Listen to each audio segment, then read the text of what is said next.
This is funny coming in. Yeah, right. Okay. Good morning, everybody. Quick on the injuries. Guys that didn't work today that were new to the list were Maurice French has a knee. Braxton Hoyt has a shoulder. Derek Nottie, I think he's just getting a little rest with that ankle. Asimile has a little shoulder that he got backed off on today. And Armani Watts is ill. And then Garrett Dieter left with a groin. Smith had a hamstring, and Durant has a head injury that's being evaluated, offensive lineman. So we'll go with Coach Spags. Thanks. All right, Ted. Yes, sir. Hey, Coach, Hi, we can got you hear us everybody, okay? Brad? We got it. We're ready. Hey, just for the record, Brad, I do have my face mask right here, but I just took it off Good. practice. Just real quick, we've had a pretty good stretch here of practices, and the guys have been great. I thought the defensive energy has really hung in there. One day early, it kind of got down a little bit. We talked about it, and the guys responded. So love working with this group, and just love the fact that we're out there working. So with that, I'll open it up.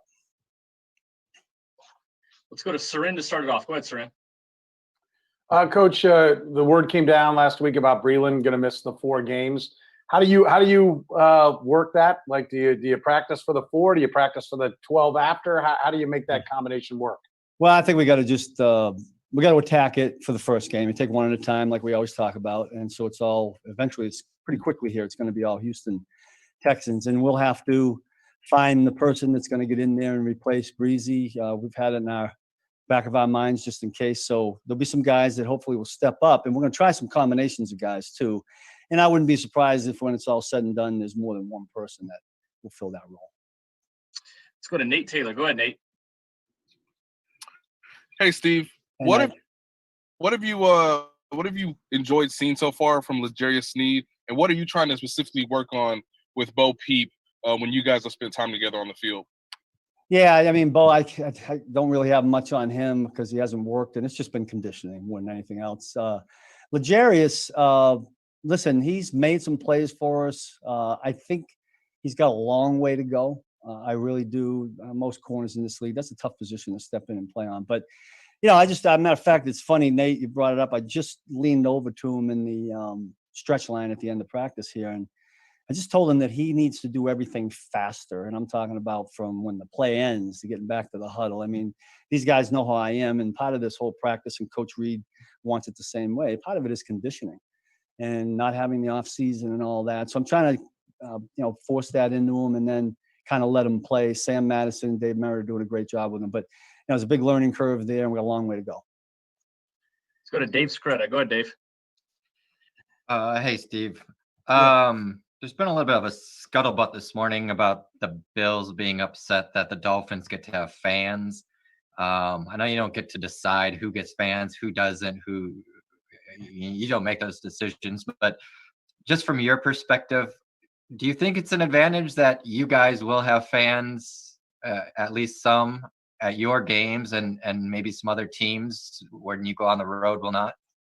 An interesting question. I'm sure it's being talked about all over the league. But I can tell you this, I only do things from my perspective, stay in my lane, thinking defensively. And all I really talk to our guys about is the fact that no matter what stadium we play in this year, it's really going to be a home game for the quarterback.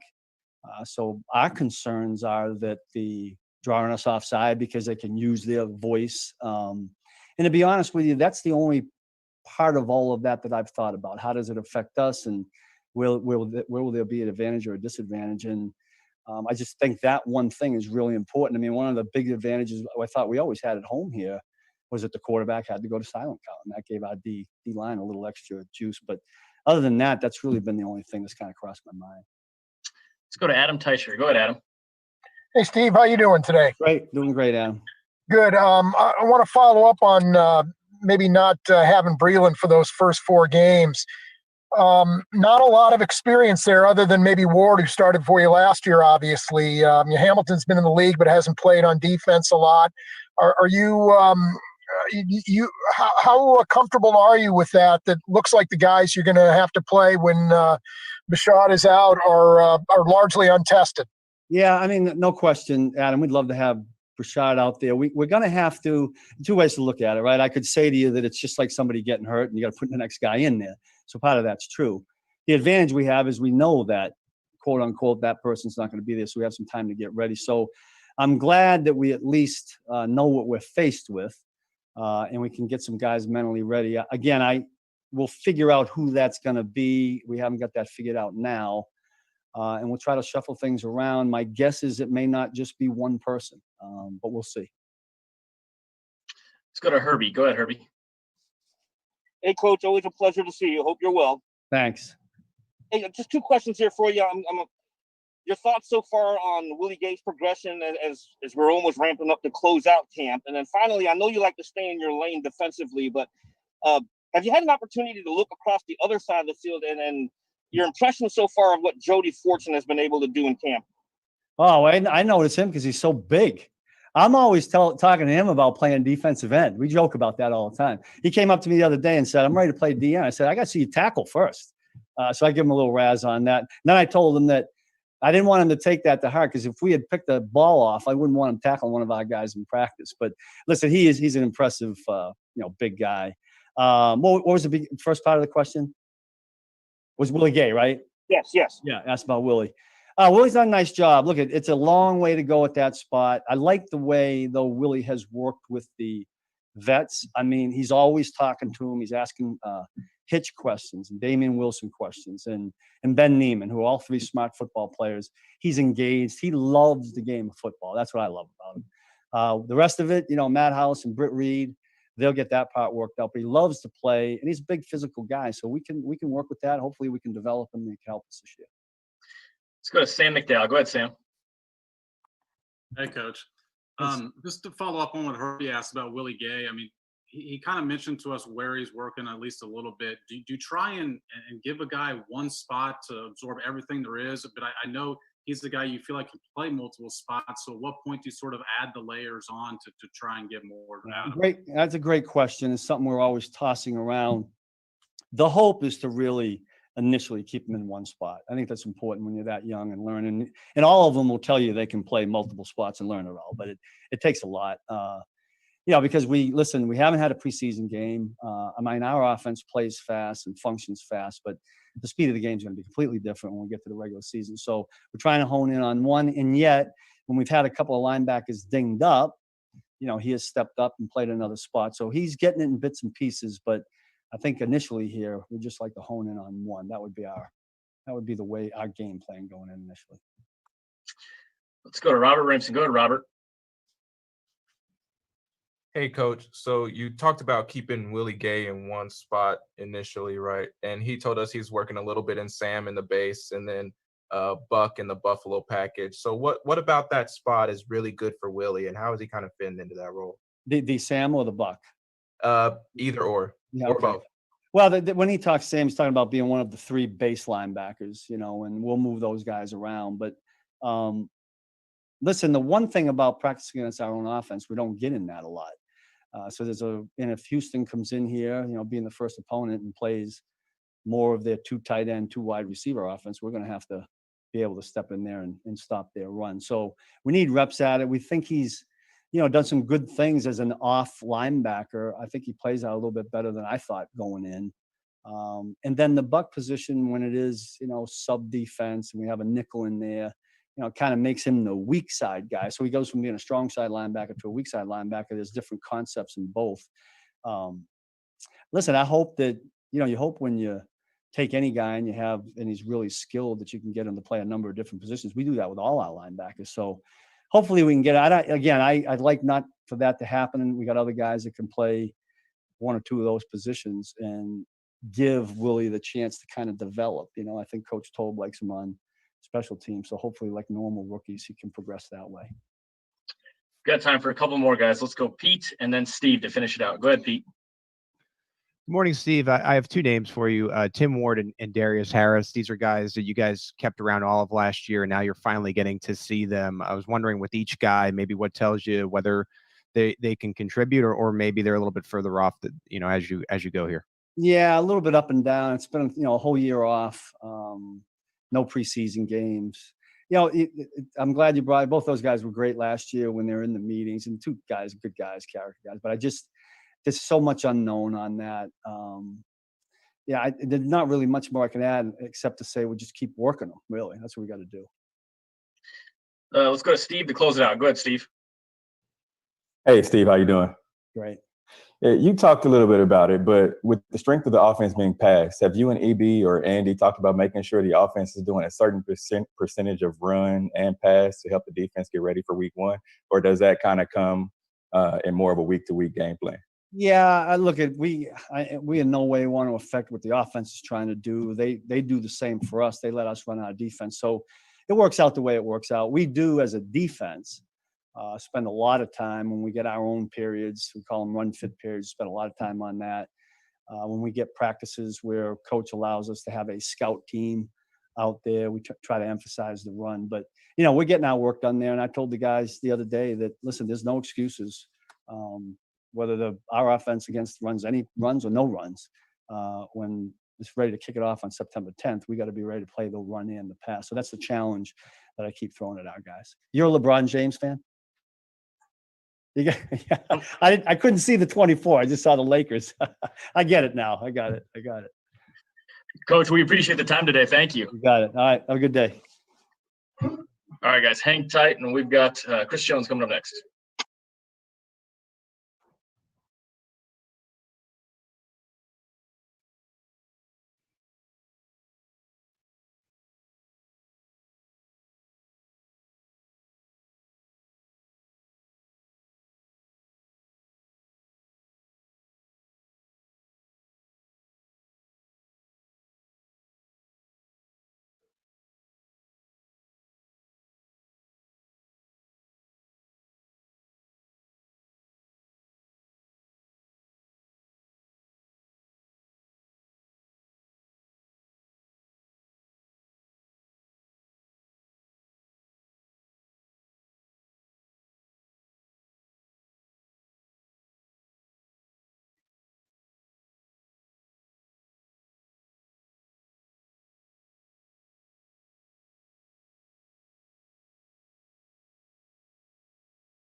We got Chris Jones coming up next, guys.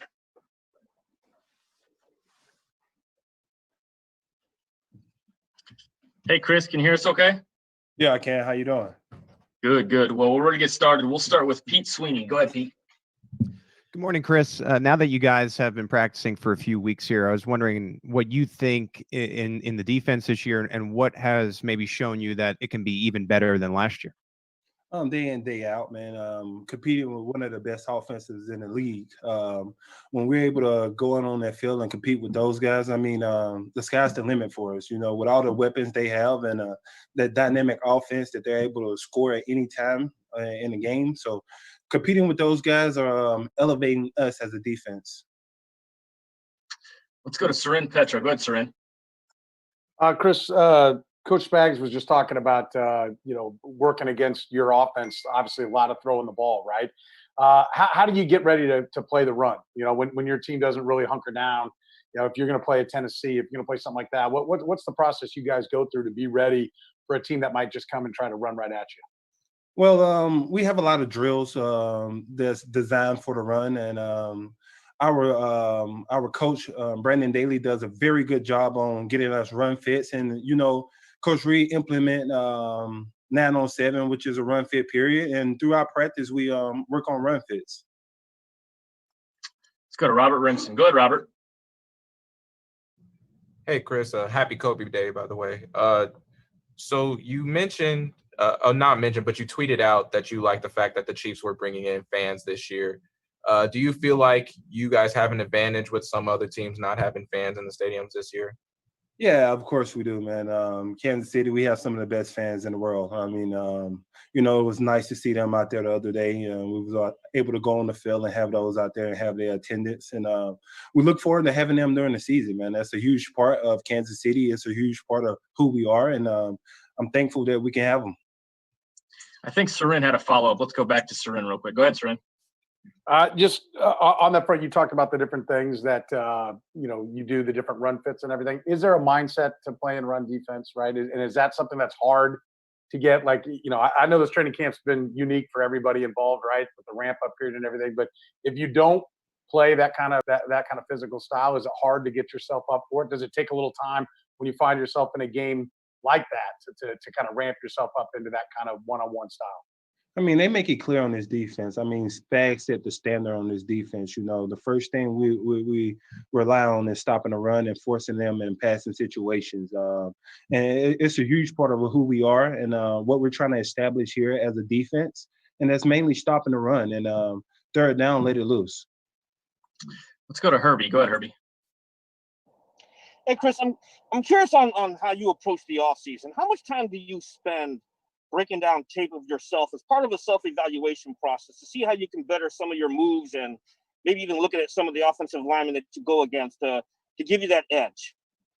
I mean, this offseason was a little different, man. I had a surplus of time to do a lot of things that I normally don't get to do, and watching film was one of those. You know, I had so much time that I just sat around the house and just watch film and trained every day in and day out. And I was fortunate enough to have the team iPad and was able to watch film a lot and catch up on some things that, mainly I wouldn't be able to see through OTAs or training camp. And I'm very fortunate of the off time that we had. Go to Nate Taylor. Go ahead, Nate. Hey, Chris, we've talked about Willie Gay and what he can do for the defense. I'm just wondering, from your vantage point on the practice field or maybe watching film of practice, just what you've seen from Willie that gives you confidence that he can maybe help you guys out early this season. I mean, he's a special kid. He just got to keep it up. Just keep competing day in and day out, and keep striving. He's young. He's a Mississippi State Bulldog, which I love. But he just got to keep at it. Let's go to Pete Sweeney. Go ahead, Pete. Hey, Chris. I had remembered the season before that you ended up exploding for 15.5 sacks. You expressed that you wanted to lead the league in sacks. And I know that you haven't been afraid this year to say, okay, the goal is defensive player of the year. I'm just curious, in your own words, why you feel that you're capable of being the top defensive player in the league. Well, that's something I've always done throughout my career, set my standards high as a player and try to incorporate it with my team. If I'm the best defensive player in the league, then I'm obviously doing well for my team and helping my team be one of the best defensive in the league. And that's my main goal throughout year in and year out, is to exert myself to be the best. And, that's just one of my goals right now, to be the best as I can be or be the best defensive player in this league. Got time for two more. Let's go Sam and then Steve. Go ahead, Sam. Hey, Chris. Kind of an offbeat question, but the Super Bowl logo that's actually up at the practice facility, I'm wondering if you made a special point to pay attention to that, and if you think about what it's going to be like to see some other sort of mementos from the Super Bowl, such as getting your ring and seeing the banner dropped as well. That's special, man. Took 50 years to get it, man. 50 years, and when you look at it, it makes you want to reach that goal again. When you see that you was able to accomplish that and all the hard work you put in last year, it makes you want to do it even again this year. You got that hunger even more. So for me, it's a little bit of motivation for me. It makes me want to reach that goal again. Let's go to Steve for the last one. Go ahead, Steve. Hey, Chris, going up against Pat every day and his ability to extend plays and the defense having to keep going and make it extended. So talking about how does that help you from a conditioning standpoint? And secondly, there has been some talk about D linemen and O linemen across the league wearing the special face mask for COVID. Have you seen that and heard about that? And is that something that you're open to? Yeah. To hit your point on the face mask, I mean, whatever the league incorporate that here to help and protect the players from COVID, I'm all for it. Safety is first, and we was fortunate enough to make protocols to play this game. So whatever they incorporate for us to wear, then I'm all for it. And not just only Pat, man. You got those guys on offense. You got a lot of dynamic guys. You got Travis Kelce. Clyde, you got Sammy Watkins, Tyreek Hill, McCole Hardman, just going against that offense day in and day out. It's a challenge. It's a challenge. And you got to mentally and physically prepare you to be ready for Thursday night. It gets you in shape because Andy Reid runs one of the hardest training camps in the league, and it's up tempo. So it forces you to get in shape and forces you to compete. Chris, we appreciate your time. Thank you. Thank you, guys. Take care. All right, guys, hang tight. We got Dan Sorensen coming up next.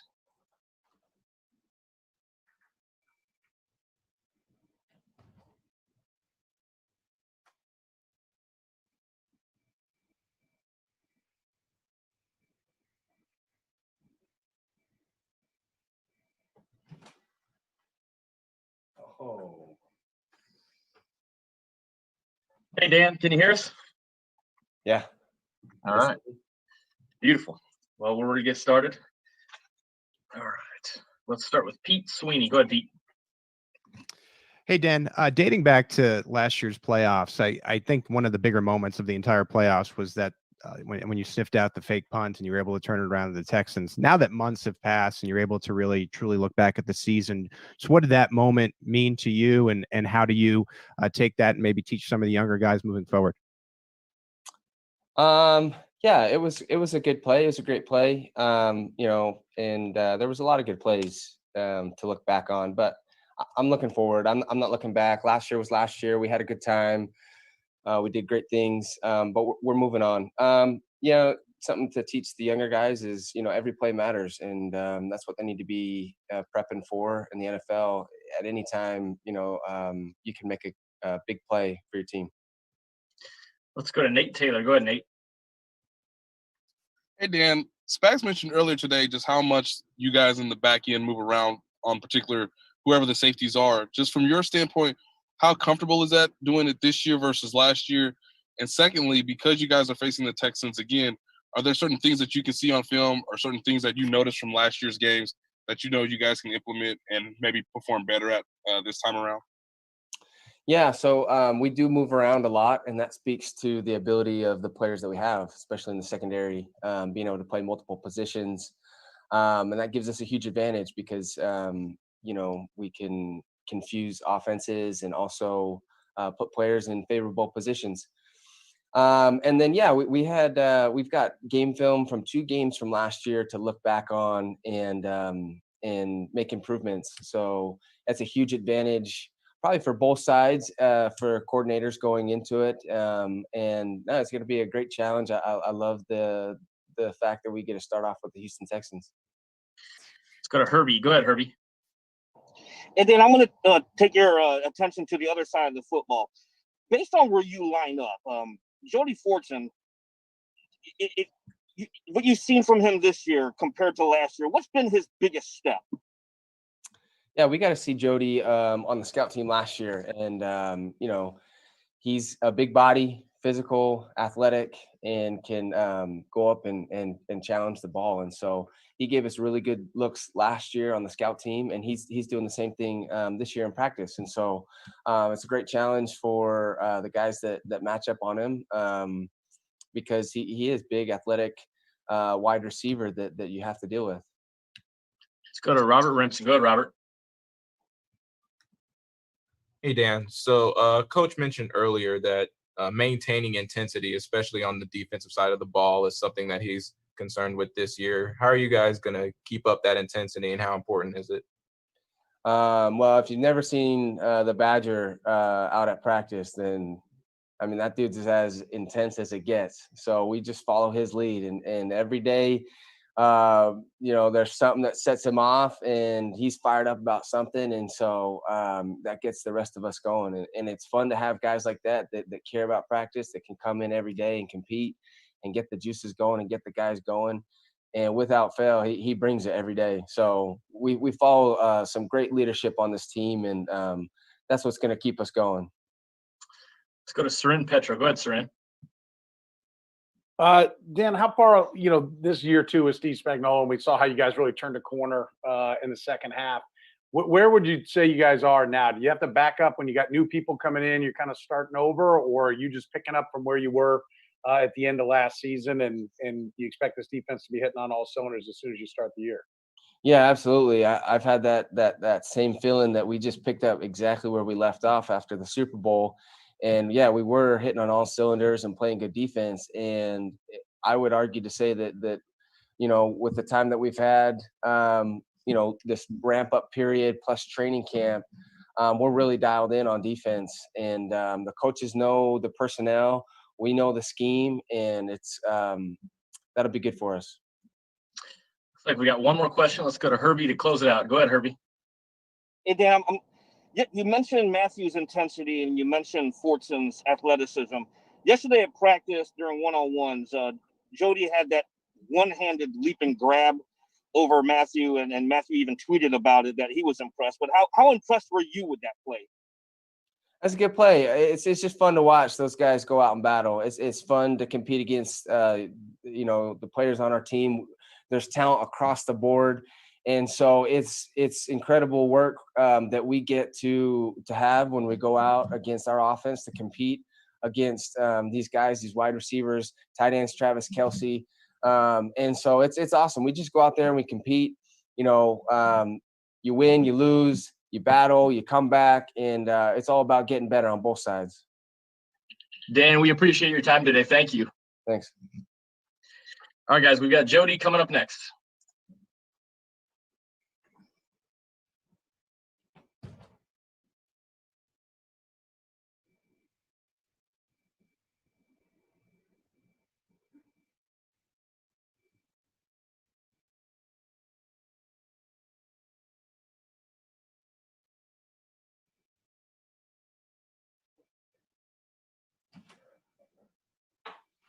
Hang out over here, and I'll give you a shout when I get to the side over here. Okay.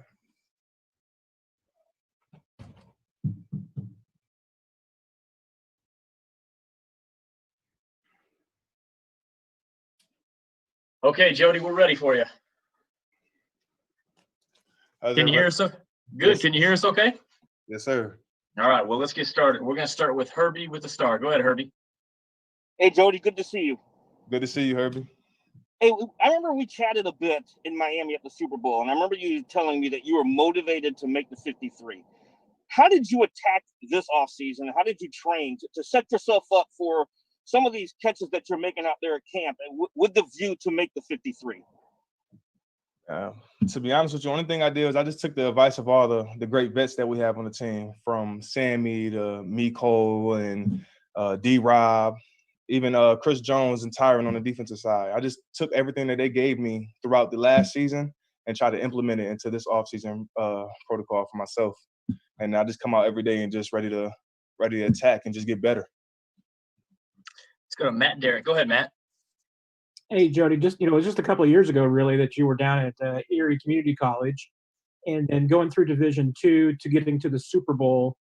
What kind of experience has just that been, the whirlwind of your life the last few years?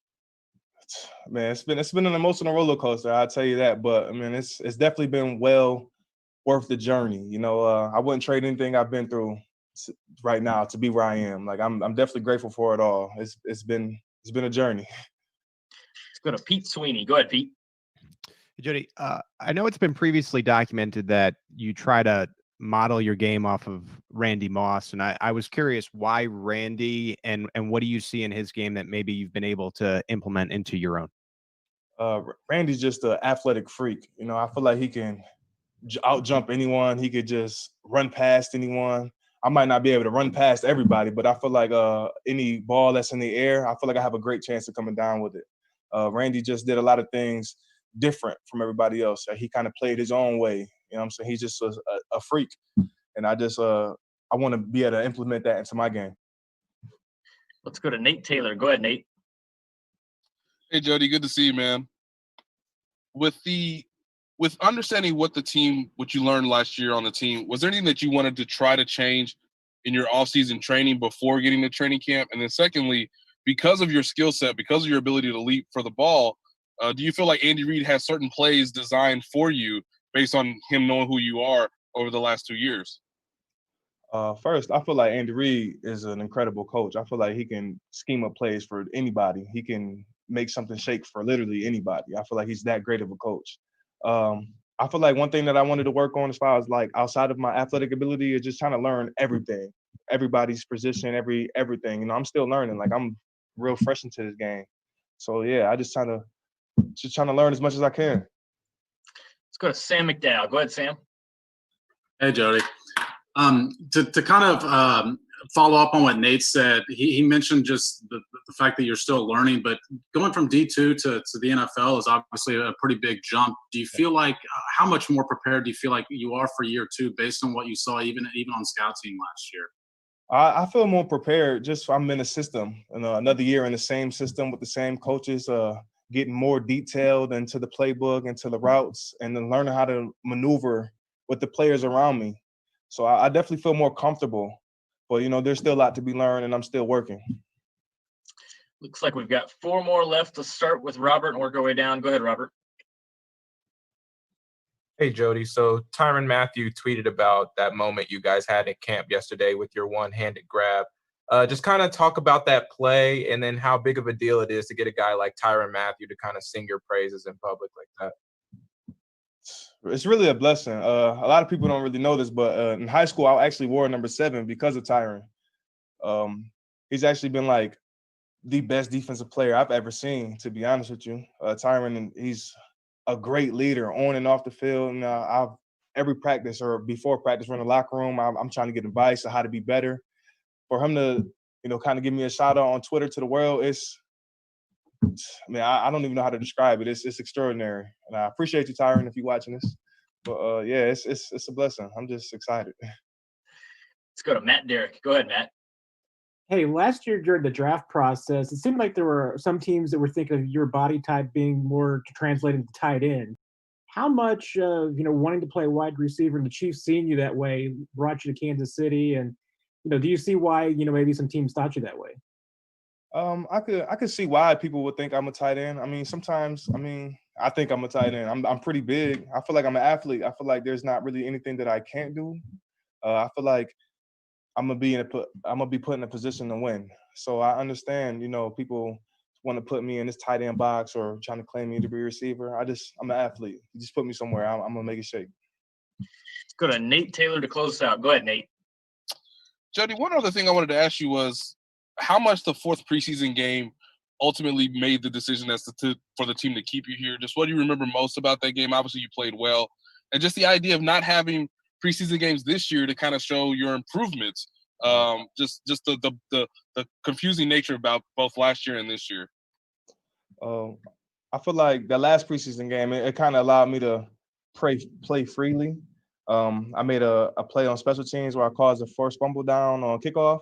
I feel like that was a big play to show that I can contribute to the special teams side of the game. I made a play down the sideline. I was able to jump over the defender and make a great catch. I should have kept my balance and made some more happen, but that's neither here or there. But as far as the preseason games not happening this year, it kind of sucks, like we're not able to show the improvement and our gifts, essentially. So we just have to constantly put it out here on the practice field for our coaches to see and go from there. Jody, we appreciate you joining us today. Thank you, man. Thank you, guys. Have a good one. All right, guys, 1 sec. Hang on with me. I got something I want to run by you here. I just got